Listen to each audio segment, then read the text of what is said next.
you got a paper cut. It could be the smallest cut ever, but it can affect your whole body with such pain for that little thing that happened on your finger. And that's exactly when the word that is in your life negatively, that the enemy has used somebody to use against you, stays stuck with you. That it's not just a little cut, it overcomes your whole body to affect your whole mindset and feel like your whole body is in pain, when in reality it's just your finger. Why is it always those little things that affect you? Those little paper cuts that hurt like crazy. That instead of worrying about that your whole body is healed and you're good, but this little paper cut is just bothering you. You're sucking on it, and then, you're trying to play with it, and then when you touch something, it hurts. That's how it is when a word that stays stuck with you affects you, that overcomes you. And you feel that pain that overcomes your whole body. And that is exactly how those words affect us and harass us to affect our well-being in God. And that's when Paul states that he spoke to the Lord. When we look at it, he says, I besought the Lord about this, that it should lead me. Have you guys ever always, and I know I'm not the only one, when things are overcoming me so bad, when I feel like everything's going a straight way, when I feel like nobody's respecting me or nobody's looking at me like the grown man Wesley Reyes anymore, when I feel like this small or this and that, all the excuses I have, and I always look to God like, God, can you take these things from me? I want to advance, but why is it that this pain is still overcoming me? Can you take it out of me, please? There's many people that even do sickness. God, can you take the sickness from me? You said you're going to heal me. Your word says that you're going to heal me. Can you take this from me? Or other people say, God, how can you allow this person to hurt me so bad? God, how can you allow this to happen to me? How can you let my situations overcome me? God, why? God, why? God, why? Just take it from me. All these things start building up, and we start just pleading to God. But what does Jesus say to Paul? My grace is sufficient for you. Amen. For my power is made perfect in weakness. There's times we don't want to hear that. There's times that we're so fed up that we don't want to hear God telling us, hey, relax. I got everything under control. But God, how do you have everything under control and I'm still facing the same demons? I'm still facing the same problems. I'm still facing this, I'm still facing that. How are you going to tell me that your grace is sufficient? How are you going to tell me that everything's going to be okay? That you're going to perfect yourself in my areas of weakness? How is that, God? My grace is sufficient. Amen. We don't want to hear those things. There's times we don't want to hear those things. But then we realize one key fact is that shows our weakness, our hurt, the reality of something that is bothering us.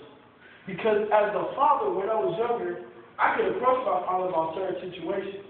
But you know what made me so mad about my dad sometimes as well? Is that my dad would take the same approach. Sit there. Let me say whatever I wanted to say. And you know what irked me the most? Is when he would say, are you done? There's many situations in my life that I had to approach my father on emotional points. And he would let me, blah, blah, blah, blah, blah, blah, blah, blah, blah, blah. You don't understand me. It's not fair. Blah, blah, blah. Are you done? Now hear me. And then he would say something that you don't want to hear. But then you put your head down. That's exactly how God is with us. He wants you to tell him everything. Come on, give it to me. Let me know you're praying. Come on, tell me. Are you done? Okay, listen. All those things, don't worry. I'll perfect myself in that. My grace is sufficient for you. Don't worry about that. I got your back. And even though we don't even understand it, Even though we're wondering, really? Okay. All right, you told me, okay, I'm going to keep walking. But you're still thinking about it. You're still worried about your weaknesses. You're still worrying about that. But something that is crazy is that being sufficient. What is sufficient? And I looked up this word, and, I'm trying to be all cool now and study theology and all that stuff, So I was like, let me do this for Chris. I'm going to look at the real definition, the Greek word of what sufficient is.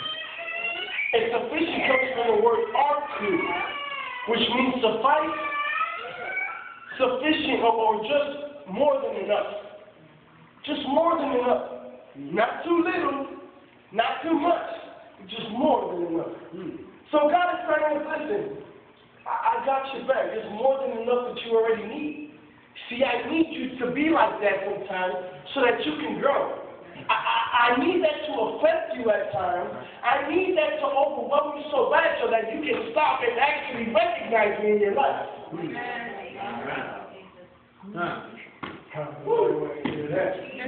I need you to feel that frustration. I want you to let that anger out so that you won't ever bother me about that again. Amen. Give it to me, give it to me.